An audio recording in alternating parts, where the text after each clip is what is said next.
Good afternoon, everyone. I would like to welcome everybody to my virtual speech for my speech and communication class at Waldorf University. Um, Due to the coronavirus, we are all holed up in our homes. Most of us are working from our homes, um, unable to get together for conferences in person. So this is an appropriate medium right now for the situation that we are in. I'd first like to introduce myself. My name is Mark Gadrix. I'm a lieutenant firefighter paramedic with the Sandy Springs Fire Department. I'm also a firefighter paramedic with the Roswell Fire Department. Both are just outside of Atlanta. I am taking speech and communication as I pursue my fire department and administrative bachelor's degree at Waldorf University.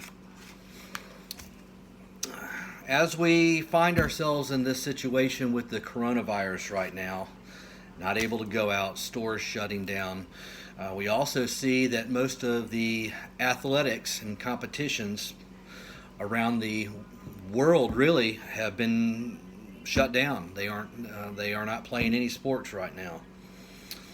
With that being said, I would like to discuss a topic that has been in the news the past couple of years. And that topic would be the question of whether or not to pay college athletes to play college sports. This speech is not in any way to persuade you one way or the other. This is more or less a presentation of both the pros and the cons of the argument.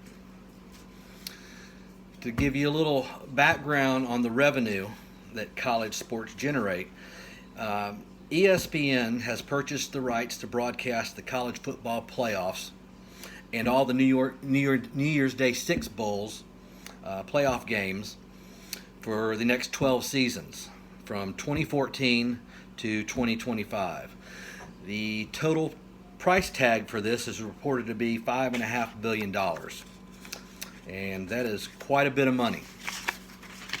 The revenue that is generated each year is distributed amongst the many conferences and schools that make up the NCAA. And currently, none of that money goes to any of the players. It just goes to the schools and institutions themselves.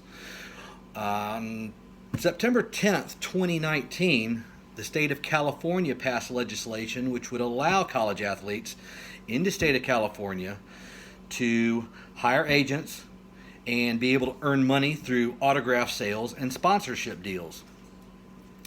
Other states are considering similar legislation.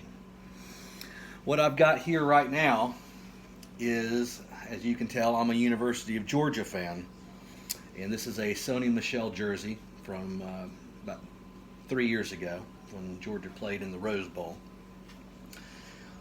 They sell his number, and the star players, this is happening all across the United States, the schools are profiting off of their likeness, their number, their name, and the players and athletes themselves do not get to see a penny of this.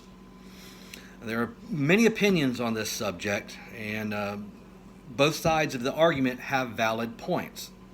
This is not an informative. This is more of an informative presentation so that you can form your own opinions. Most college students spend 30 hours per week in college classes and homework.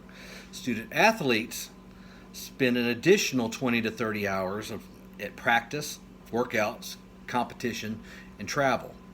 This leaves little time for a part-time job. Also leaves little time for possible internships in whichever areas of study that they are pursuing.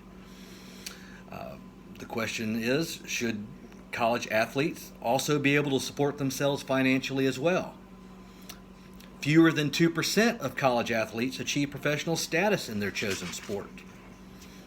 So, paying student athletes might entice some students to remain in school and obtain their degree. Currently, some student athletes many of them don't complete their degree.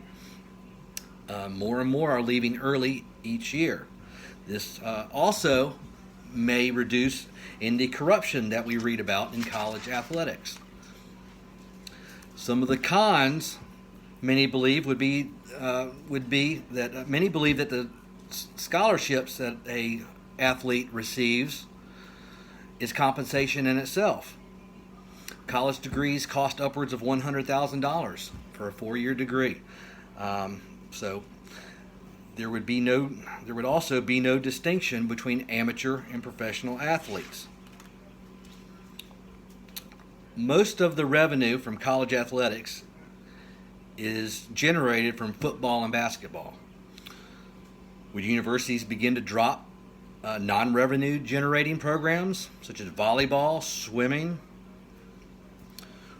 Would athletes be classified as employees if paid? Would they have the right to unionize? These are all considerations.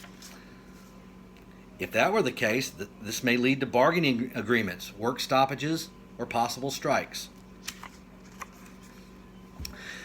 The arguments both for and against college athletes being paid by the colleges and universities that they play for is a debate that has been going on the past couple of years, both in the court system and the public debate forum.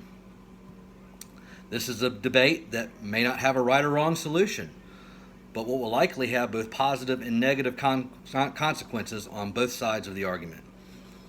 One should look at both sides of the debate and formulate their own opinions on the issues that are at hand. Ultimately, the court system that we have in the United States will decide the fate of these highly skilled athletes. In my opinion, capitalism and personal rights will prevail, as it usually does and should in most cases in America. I want to thank you all for listening to my speech on paying college athletes, and I want to remind everybody to stay safe out there. Thank you very much.